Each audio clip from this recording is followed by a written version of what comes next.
Hello everyone. आज के topic में हम देखेंगे कि कितने टाइप के स्ट्रक्चर होते हैं हमारे।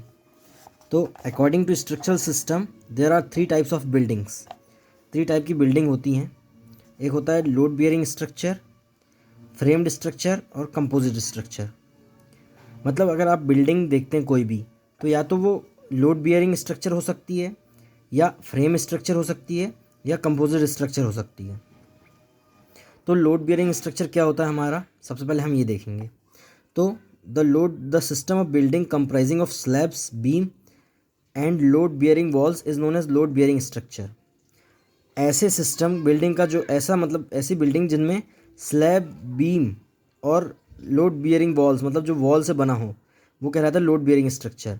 मतलब जिनमें बीम हो, स्लैब हो और दीवारें हों, जिसमें छत हो और एक वो बीम हो और वॉल हो, उसको कहेंगे हम लोड बियरिंग स्ट्रक्चर।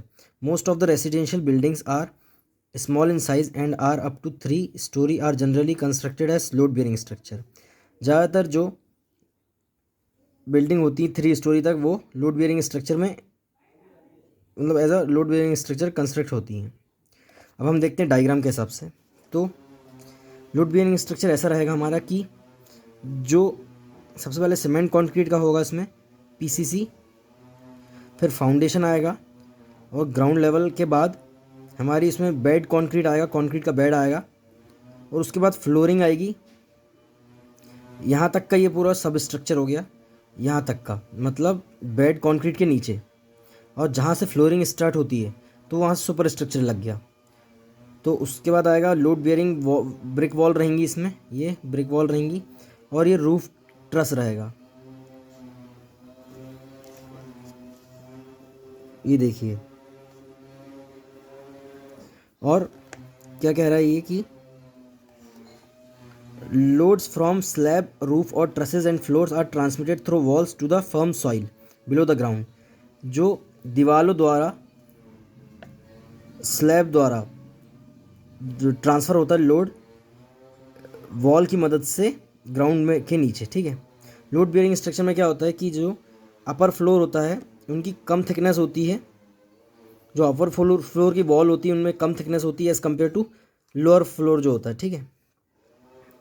जो कारपेट एरिया होता है, the carpet area at lower floors will less, और जो कारपेट एरिया रहेगा वो लेस रहेगा, ठीक है।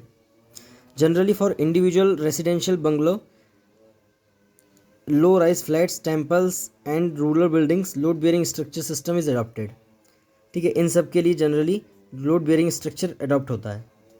अब हम देखेंगे कि फ्रेम स्ट्रक्चर क्या होता है। तो it is a structure comprising of slabs resting on beams which are supported by a network of columns. मतलब ये एक ऐसा स्ट्रक्चर होता है जो कि स्लैब से में रहती हैं, उनमें जो कि रेस्ट करता है बीम में, और जो कि सपोर्ट रहता है एक नेटवर्क ऑफ कॉलम द्वारा। मतलब स्लैब तो उसमें भी थी, इसमें भी है, लेकिन क्या है फ़र्क, इसमें कॉलम का बहुत बड़ा रोल है फ्रेम स्ट्रक्चर में, और यहाँ कॉलम का रोल नहीं था लोड बियरिंग स्ट्रक्चर में। तो मेन डिफरेंस मुझे तो यही लगा।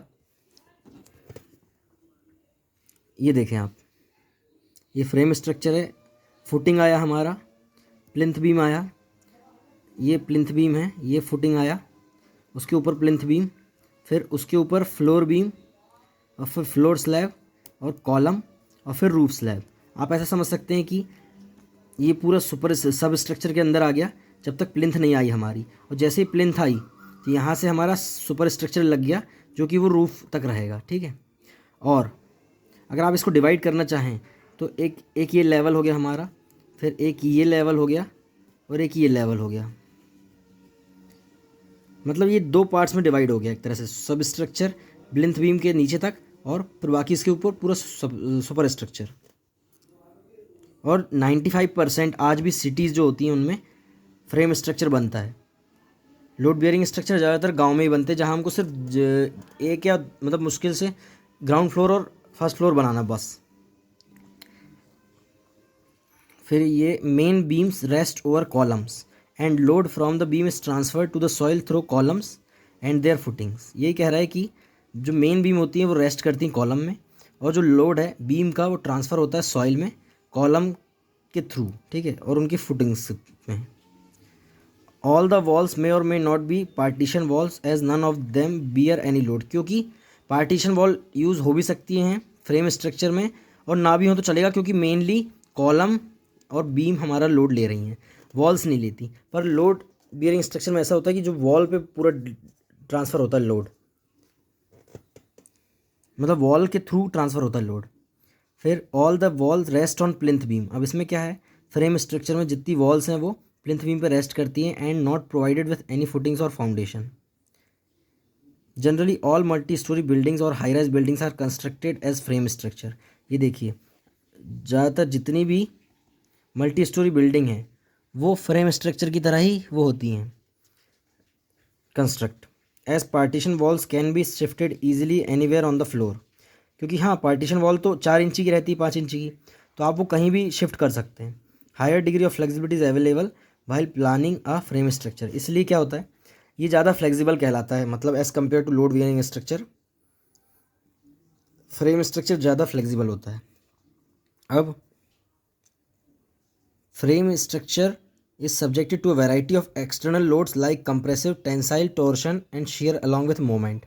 फ्रेम स्ट्रक्चर में ये कई प्रकार के लोड लगते हैं। कंप्रेसिव लोड जो कि कॉलम तो ले ही लेता है, टेंसाइल लोड जो है वो हमारा बीम लेती हैं, और रेनफोर्समेंट हम इसलिए देते हैं कि टेंसाइल लोड आराम से सह सके उस पर, क्योंकि कॉलम तो वीक होता है टेंशन में, इसलिए रेनफोर्समेंट देना पड़ता है हमको।